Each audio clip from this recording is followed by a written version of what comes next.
রাধে রাধে। রাধারানীর নাম নিয়ে আমার এই বৃন্দাবনের ভিডিওটি শুরু করছি। আমার এই ভিডিওর মাধ্যমে আমি আপনাদের সামনে তুলে ধরব বৃন্দাবন এলে একদিনে কি কি মন্দির ঘুরে দেখতে পারবেন এবং সেই সব মন্দিরের ইতিহাস। তবে আপনি যদি 1 মাস বৃন্দাবনে থাকেন তাহলেও এখানের সমস্ত মন্দির ঘুরে শেষ করতে পারবেন না। তবুও আমরা যে সমস্ত মন্দিরগুলি দর্শন করেছি তাই আপনাদের সামনে তুলে ধরছি। চলুন তাহলে ভিডিওটি শুরু করা যাক।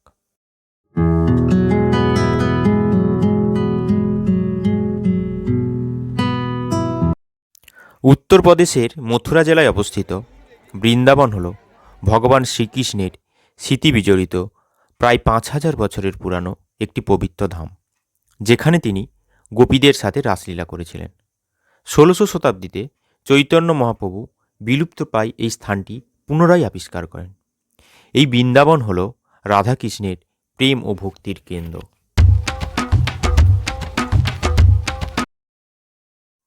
বৃন্দাবন ভ্রমণের প্রথম দিনে প্রথমেই দেখে নিলাম কাত্যায়নী মন্দির।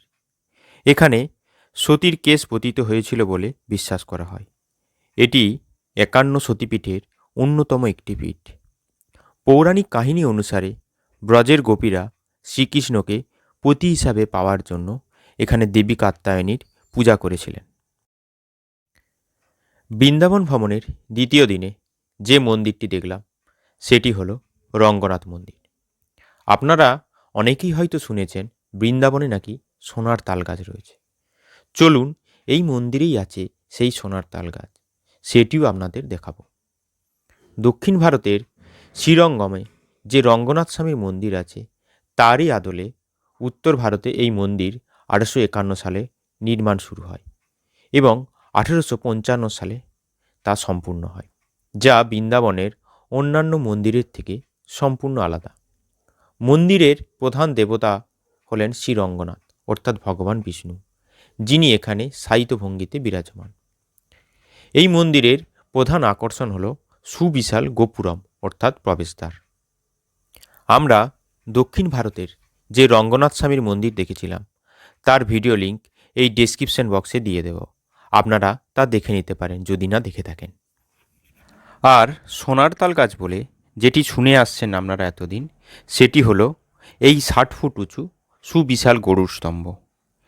এটি সোনার তাল গাছ নয়, কিন্তু এটি বিশাল উঁচু ও সোনা দিয়ে তৈরি বলে এটি লোকমুখে সোনার তাল গাছ বলে প্রচারিত হয়ে গিয়েছে।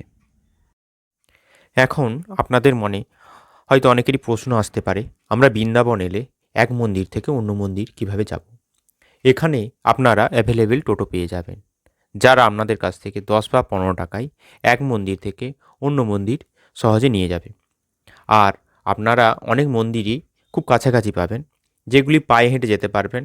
আপনাদের মনে হলে লোকাল যে কোনো মানুষকে জিজ্ঞাসা করলে তারা আপনাদেরকে মন্দির দেখিয়ে দেবে। আমরা এখন যাচ্ছি রাধারমণ মন্দির ও নিধিবন, যেটি খুব কাছাকাছি অবস্থিত। এই মন্দির দুটি খুব কাছাকাছি অবস্থিত। প্রথমে আমরা দেখব রাধারমণ মন্দির, তারপরে আমরা যাব নিধিবনের উদ্দেশ্যে। এখন আমরা প্রবেশ করব ঐতিহাসিক রাধারমণ মন্দিরে। এটি বৃন্দাবনের প্রাচীন এবং অন্যতম গুরুত্বপূর্ণ মন্দির।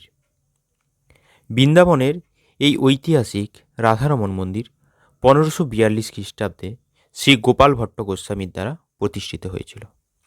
কথিত আছে যে গোপাল ভট্ট গোস্বামী একটি শালগ্রাম শিলা নিয়ে এসেছিলেন এবং সেটি থেকে নিজেই কৃষ্ণরূপ ধারণ করেছিলেন। অর্থাৎ এখানে যে মূর্তি দেখবেন সেখানে কোনো শিল্পীর কোনো হাত নেই, এখানে ভগবান স্বয়ং প্রকট হয়েছেন। এবার আমাদের গন্তব্য হলো নিধিবন। রাধারমণ মন্দির থেকে বেরিয়ে এই রাস্তা দিয়ে এগিয়ে গেলেই আপনারা পেয়ে যাবেন নিধিবন। নিধিবনের অর্থ হলো তুলসী বন। আমরা আমাদের এখানে যে সমস্ত তুলসী গাছ দেখি তার থেকে সম্পূর্ণ আলাদা হলো এই তুলসী গাছ। এই তুলসী গাছের আকৃতি হলো বিশাল। আপনারা এখানে এলে তা বুঝতে পারবেন। দেখুন এই তুলসী গাছের আকৃতিগুলি। এই নিধিবন হলো রাধাকৃষ্ণের লীলাভূমি। এই স্থান একটি অত্যন্ত পবিত্র ও রহস্যময় স্থান। কথিত আছে যে এখানে আজও প্রতি রাতে রাধাকৃষ্ণের রাসলীলা অনুষ্ঠিত হয় এবং এখানের যে সমস্ত গাছগুলি দেখছেন এই গাছগুলি গোপীরূপে নৃত্য করে। বিশ্বাস করা হয় সন্ধ্যা আরতির পর মানুষ এখানে থাকলে অন্ধ বা পাগল হয়ে যায়, তাই রাত নামার আগেই এই স্থান খালি করে দেওয়া হয়। ১৬শো শতাব্দীর বিখ্যাত পাঠক ও সঙ্গীত শিল্পী স্বামী হরিদাস এখানে রাধাকৃষ্ণের দর্শন পেয়েছিলেন। বিশ্বাস অনুযায়ী রাধা ও কৃষ্ণ তার একনিষ্ঠ ভক্তির জন্য তার সামনে আবির্ভূত হয়েছিলেন এবং পরে স্বামী হরিদাসের অনুরোধে একটি মূর্তি তৈরি করেছিলেন, যা এখন বাঁকে বিহারী নামে পরিচিত। আমরা বাঁকে বিহারী পরবর্তীতে যাব, তাও আপনাদেরকে দেখাবো। সামনেই মন্দির রয়েছে, এখানে ক্যামেরা এলাও নেই।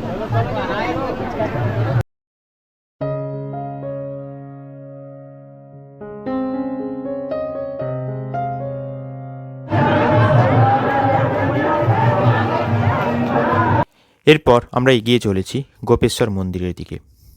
এখানে শিব গোপী বেশে পূজিত হন। পৌরাণিক কাহিনী অনুসারে শ্রীকৃষ্ণ যখন বৃন্দাবনে গোপীদের সাথে রাসলীলা করছিলেন তখন শিব তার দেখার ইচ্ছা প্রকাশ করেন, কিন্তু রাসে শুধুমাত্র গোপীদের প্রবেশের অনুমতি ছিল।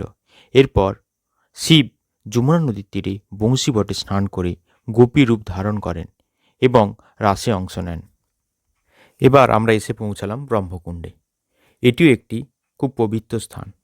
পুরাণ অনুযায়ী ব্রহ্মাজি যখন কৃষ্ণকে সাধারণ বালক বলে মনে করে ভুল করেছিলেন তখন কৃষ্ণ এই স্থানে তার অহংকার দূর করেন।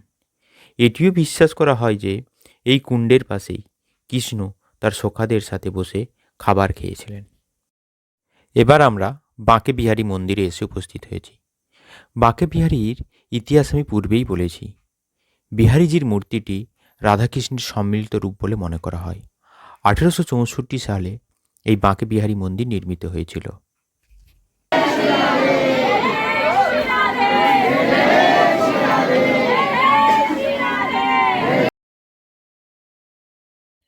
বাঁকে বিহারী মন্দির দেখার পর আমরা এসে উপস্থিত হয়েছি অষ্টসখী মন্দিরে। ভিতরে ভিডিওগ্রাফি এলাও নেই, তাই ভিতরে কিছু দেখাতে পারলাম না। এটি রাধাকৃষ্ণের ঘনিষ্ঠ 8 জন প্রধান গোপী বা সখীকে উৎসর্গ করা একটি শতবর্ষ পুরানো মন্দির। পরবর্তী যে মন্দিরটি আমরা দর্শন করলাম সেটি হলো গোবিন্দদেব জিউর মন্দির। 1590 সালে মুঘল সম্রাট আকবরের সেনাপতি রাজা মান সিং এই বিশাল লাল বেলে পাথরের মন্দিরটি নির্মাণ করেন এবং ঔরঙ্গজেবের শাসনকালে মন্দিরটি আক্রমণের শিকার হয়। এই কারণে এখানে অবস্থিত মূর্তিকে সুরক্ষিত রাখতে জয়পুরে স্থানান্তরিত করা হয়েছিল। ভিতরে রাধা গোবিন্দ দেবজি বিরাজমান। এবার আমরা এসে পৌঁছালাম বংশীবটে।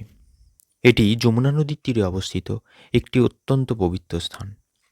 এই প্রাচীন বটবৃক্ষতলে শ্রীকৃষ্ণ রাসলীলা করেছিলেন এবং এই বটবৃক্ষের নিচেই দাঁড়িয়ে শ্রীকৃষ্ণ বাঁশি বাজিয়ে গোপীদের আকৃষ্ট করতেন। এই স্থানটি রাধা ও কৃষ্ণের আধ্যাত্মিক প্রেমের প্রতীক হিসেবে বিবেচিত হয়। এই বটবৃক্ষে কান পাতলে নাকি এখনও শ্রীকৃষ্ণের বাঁশুরির ধ্বনি শোনা যায়। আপনারা যদি কেউ এই বংশীবটে এসে থাকেন এবং এখানে বাঁশুরির ধুন শুনে থাকেন তা আপনারা কমেন্টে জানাবেন। মীরাবাই মন্দির। এই মন্দিরটি নিধিবনের খুব কাছেই অবস্থিত। বৃন্দাবনের প্রাচীন এই মন্দিরটি মীরাবাইয়ের কৃষ্ণপ্রেমের সাক্ষী। কথিত আছে চিতোর ছাড়ার পর তিনি এখানে দীর্ঘ সময় কৃষ্ণ ভজনে কাটিয়েছিলেন। মীরাবাই যে পরিবারটির আশ্রয়ে বৃন্দাবনে আরাধনা করতেন আজও সেই পরিবারের বংশধরেরাই এই মন্দিরের রক্ষণাবেক্ষণ করেন। মীরাবাইয়ের পূজিত শালিগ্রাম শিলাটি এখনও এই মন্দিরেই পূজিত হয়। পরবর্তী যে মন্দিরটি আমরা দর্শন করলাম সেটি হলো ঠাকুর শ্রী শ্রী রাধা দামোদর দেবজি মহারাজের মন্দির। এটি সেবাকুঞ্জের খুব কাছেই অবস্থিত।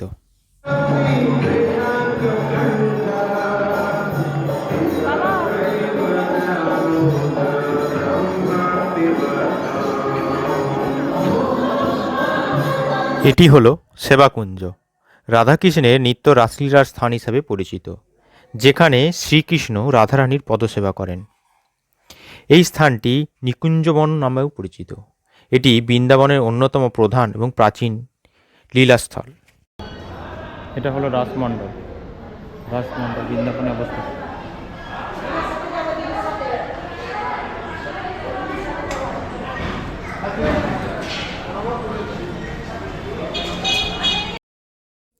এরপর আমরা দেখে নিলাম বস্ত্রহরণ ঘাট। এই বস্ত্রহরণ ঘাট হলো 5000 বছরের পুরানো। এটি চিরঘাটেই অবস্থিত। এখানে শ্রীকৃষ্ণ ব্রজগোপীদের বস্ত্রহরণ করেছিলেন। এখনও এখানে অবস্থিত সেই বৃক্ষ আজও বিরাজমান। এরপর আমরা এসে উপস্থিত হয়েছি কালিয়াদমন মন্দিরে। যমুনা নদীর তীরে কালিয়াঘাটে কালিয়াদমন মন্দির অবস্থিত। পুরাণ অনুযায়ী যমুনার এই অংশে বিষধর কালিয়ানাগ বসবাস করত। শ্রীকৃষ্ণ কদম গাছ থেকে ঝাঁপ দিয়ে কালিয়ানাগকে দমন করেছিলেন। যমুনা নদীর তীরে অবস্থিত এই ঘাটটি কালিয়ানাগ দমন লীলার প্রধান সাক্ষী বহন করছে।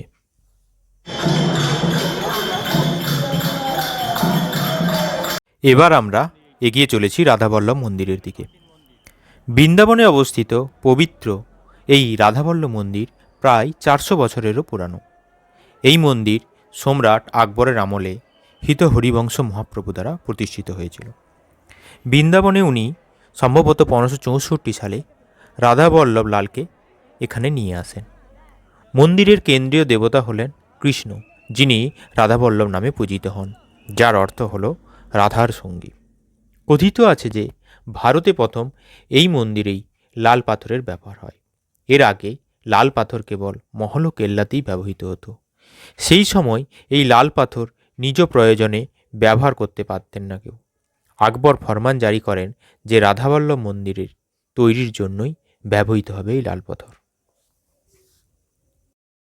আপনারা বৃন্দাবনে একদিনে যেসব মন্দিরগুলি দেখে নিতে পারবেন সেই মন্দিরগুলির ইনফরমেশন আমি আপনাদের দিলাম। লাস্ট যে মন্দিরটি আমরা দেখেছি সেটি হলো প্রেম মন্দির, যার ভিডিও আমি পূর্বেই আপনাদের দিয়ে দিয়েছি। আজ আমার ভিডিও এই পর্যন্তই। ভিডিও কেমন লাগলো তা অবশ্যই জানাবেন। ভিডিও ভালো লাগলে লাইক, কমেন্ট, শেয়ার এবং সাবস্ক্রাইব করে দেবেন। সকলকে ধন্যবাদ।